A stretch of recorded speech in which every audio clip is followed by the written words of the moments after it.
We are artists and explorers. We are liberators and survivors. We are fighting for peace and finding the cure. We're remembering the past and looking to the future. We are caring for each other, and we are proud. We are Western Washington. These are our stories, and this is your program.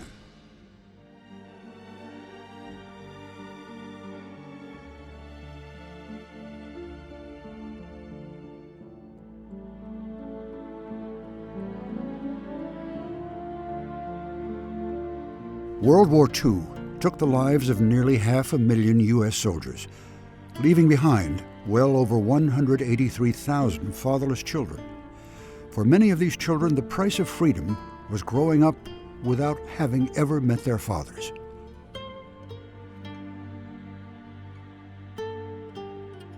Seattle's Bill Knutson was one of these children. His father was killed in action in 1944 during the Allied efforts to liberate France from German control.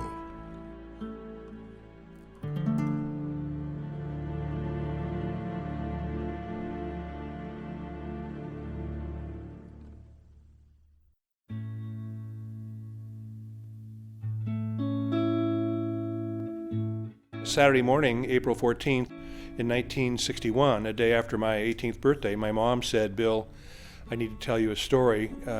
I was in bed at the time. She says, "Let's, get dressed and let's go downstairs. I want to talk to you."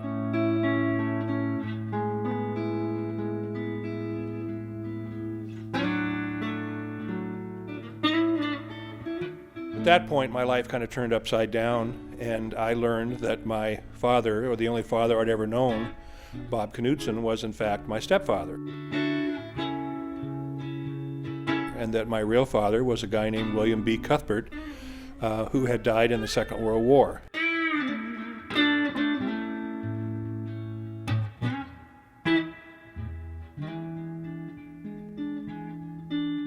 It was a pretty shocking morning for me when a lot of the things you thought to be true were not true.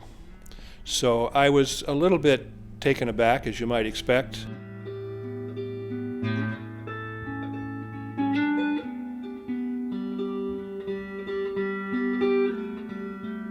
My mom had remarried in 1946. My stepfather had chose to adopt me, and so they raised me together as their son. Have you heard someone say? Thought about it, was mad, I guess, for a day or two. I'm not sure why I was mad, but I was. And then I kind of calmed down and came to the realization that I didn't, I wasn't, it was a decision she made. She made it at a point in her life when there was a lot of turmoil, there was a war going on.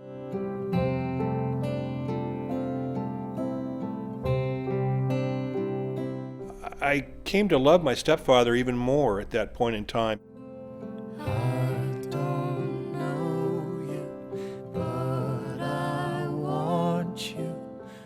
I mean, he was a wonderful dad to me, and it's for that reason that I chose not to go on some giant quest right away to find out all about my dad and, do some big research project.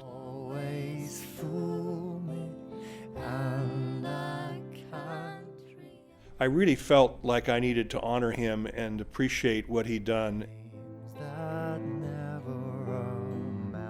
You go to the doctor and you take a blood test, and they say, what blood type is your father? Well, all of a sudden, I didn't know. My stepdad had brown eyes, I have blue eyes. I mean, did my dad have blue eyes? I'm 6'8", my stepdad was 5'11". How did I get to be 6'8"? Well, you have suffered enough and warred with yourself. It's time that you won. When I grew up and asked those kind of questions, my mother would always say, well, it came from my cousins and it came from my side of the family. But there's a lot of these questions about your life where kind of half of your life is missing. Were fascinating to me, and I really wanted to know more, but I decided to wait until my stepdad passed on, which he did about 8 years ago, to kind of accelerate my learning curve and spend more time on that project.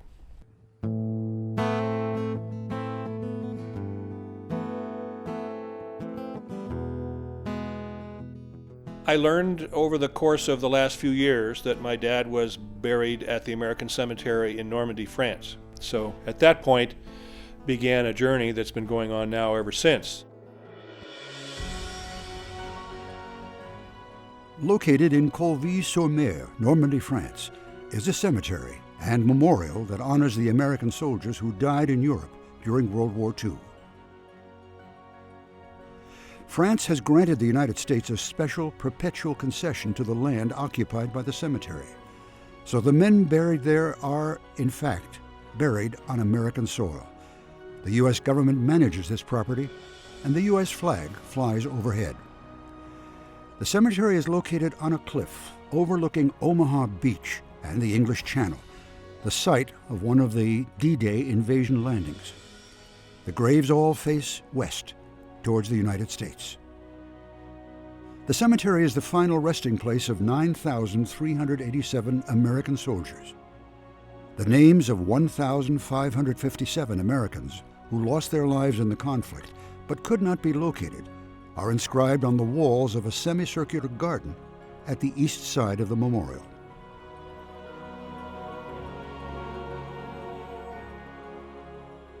I drove up to there, introduced myself, said, "I'm Bill Knutson, I'm here to see my dad's grave." I mean, you'd have thought I was the President of the United States. I mean, I had 10 people in front of me in a matter of seconds, including the head of the cemetery. This guy was incredibly gracious. He introduced me to a lovely young French girl who became my personal guide. They pumped out all my dad's service records out of a computer. They handed me a book, a package of information that was unbelievable.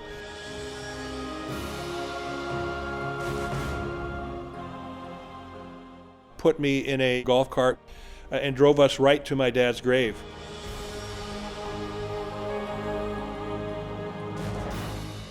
In that process, this young lady who was doing the guiding brought along a little bucket with a little paintbrush and some wet sand, and I couldn't figure out for the life of me what that was all about. I found out when we got to my dad's grave, all of those marble crosses are engraved with the name of the person, their service record, the date they died, and so on, but it's all carved in white granite. And so she then took the wet sand from Omaha Beach and painted it into the cross, and it then gives some 3-dimension to the name, and you can read it and photograph it and see what, see who the person was.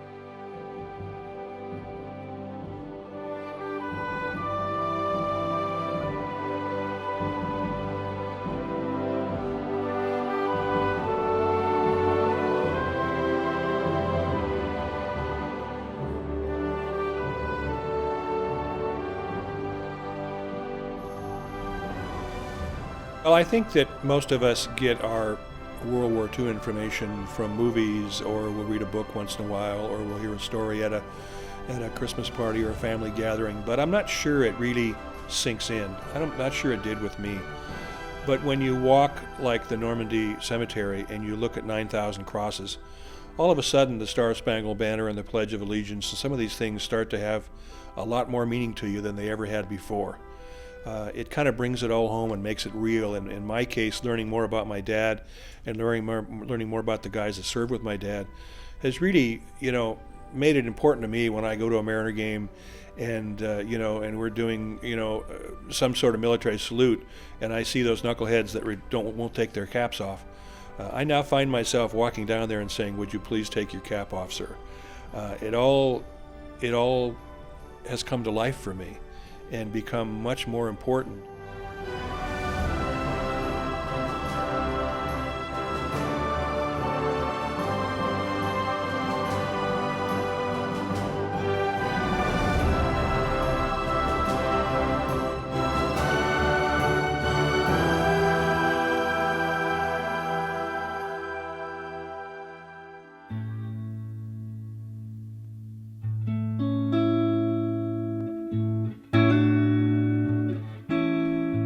When he returned home, Bill Knutson wrote a travel essay about his experience in Normandy and the profound impact it had on him, which ran in the Seattle Times.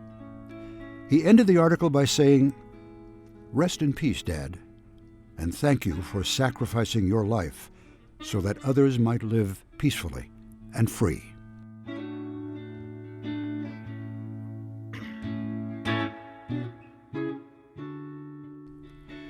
His story struck a chord with people all over the world, and emails and phone calls began to pour in. People shared their own stories of loss with Bill and looked for ways to help him uncover the next chapter of his own story.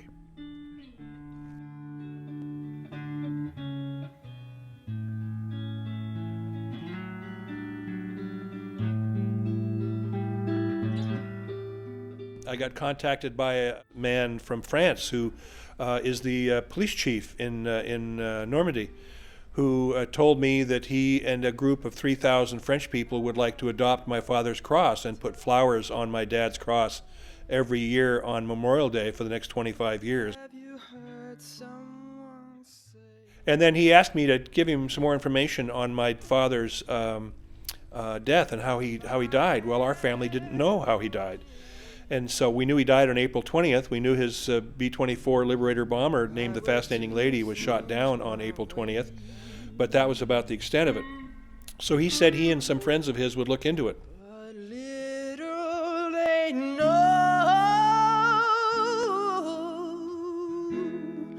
that it's so hard to find. 2 days later, I received an email from France with 18 pages of formally classified German documents, including interviews with the 8 people who survived my dad's plane crash, which obviously was stunning, and it gave us details on how my dad died and all the circumstances around that flight and that mission. So that is information that our family has been wondering about for 64 years.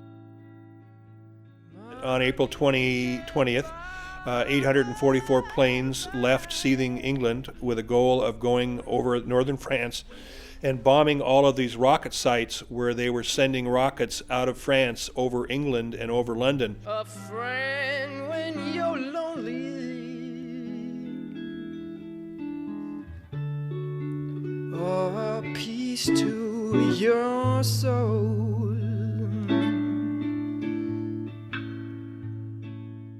Of those 844 planes that flew that day, 10 of them didn't come back, and my dad's was one of those 10 planes.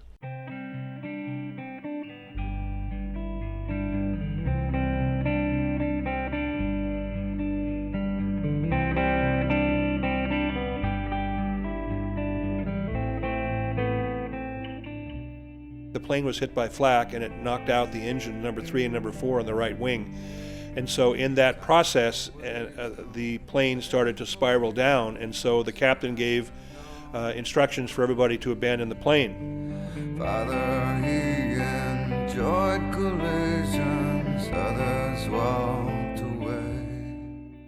So the bomb bay doors were opened, and they could literally drop right through the bomb bay door out of the plane. Many doors are open now, as the bells are ringing out, 'cause And so 8 of the 10 people in the plane left the plane and parachuted and ultimately were captured by the Germans.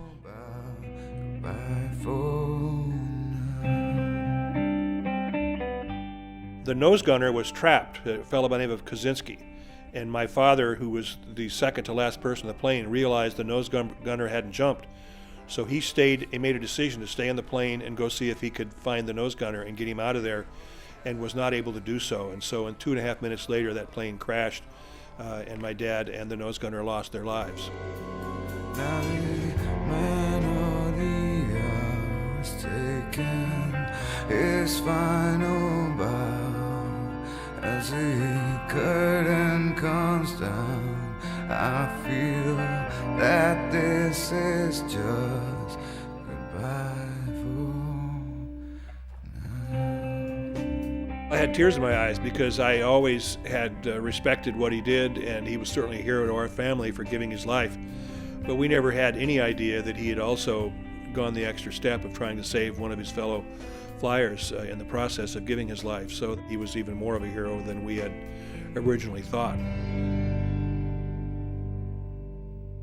When my dad was killed on April 20th, 4 days later, his body was found in the wreckage by some lovely people, French people, from a little town called Abbeville. they took the nose gunner who died with my dad and my dad, Bill Cuthbert, and they buried them in a lovely little cemetery in Abbeville at their expense. Waiting on an angel, one to carry me home. And when airmen were sent up in those bombers, in those days, they were given 2,000 francs to use to bribe to pay for train tickets or whatever they might have to do on the ground. I don't wanna go alone. In 1948, a number of bodies in that cemetery were moved to an American cemetery, and that was when they found out that my dad was still in his flight suit and still had that money in his pocket. But I thought it was amazing that those people in the middle of wartime, when obviously money and everything was few and far between, chose to bury Mr. Kaczynski and my dad with 2,000 francs in their pocket, and out of respect for them and the Americans that were trying to liberate their country, didn't touch a dime. That I can fly. The bombing raids, like the one flown on April 20th, paved the way for the D-Day invasion of Normandy. Between the 6th of June and the 14th of September, the Allied forces put 2.1 million soldiers on French soil, liberated the French people, and advanced to the German frontier. It was the turning point in the war. Although a great success, Allied losses were heavy: 40,000 killed, 165,000 wounded, and 20,000 missing. Well, one of the things that's happened here the last few years is my relatives in Spokane have been kind enough to start forwarding information and pictures and photographs and things. And one of the priceless things that I now have are about 20 letters that my dad wrote from overseas to his sister, to his brother, talking about the war and the experiences and what they did day to day and so on. And it's the first way, it's kind of the first chance I've had to really understand how my dad thought and what he was all about. You are really living up to your bargain with me, Jack. That you are taking good care and protecting my young son, Billy, and Greta. Greta certainly does appreciate all the things you are doing for us. I couldn't do this if you weren't there in Spokane taking care of my family. It won't be long. I found out he's a very loving young man, very kind young man.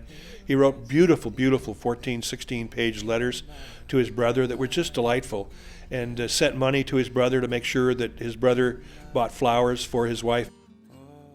Please find something lovely to buy for Greta for her birthday, since I can't be there. I really appreciate all that you are doing to take care of my family. I'll continue to send money for you and for Greta and for little Billy with each paycheck. It's given me a chance to really get to know what he's all about and how he and I are alike. I was 6 months old when he died, and he saw a picture of me, but that was it. Those letters are priceless to me. 'Cause I don't. Does he look anything like me at all, Greta? Do you think he's going to be tall? Do you think he's going to be really cute? Like me? Don't wanna go. I don't wanna go alone. My dad and I never had a chance to play Little League Baseball. He never had a chance to read a report card, some of which wasn't great reading when I grew up, but I want to know more about him. I want to know what he was like.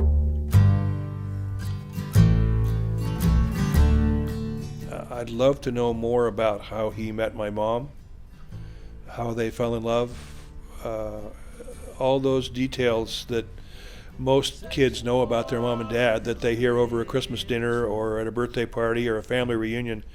I'll never have that opportunity to do that. You know, I would love to know more about their relationship and how they got together. And I'd also, would love to have the opportunity to tell him how much I appreciate and admire what he did. I never had that chance, And hopefully I hope he's proud of me. Tell me why'd you have to leave so soon? When I got 1,000 questions to ask of you.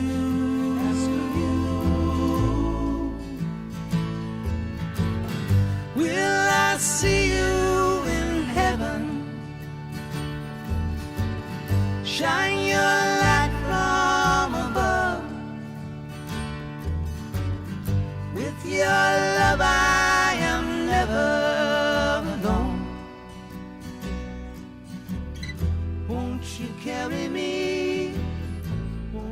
carry me home.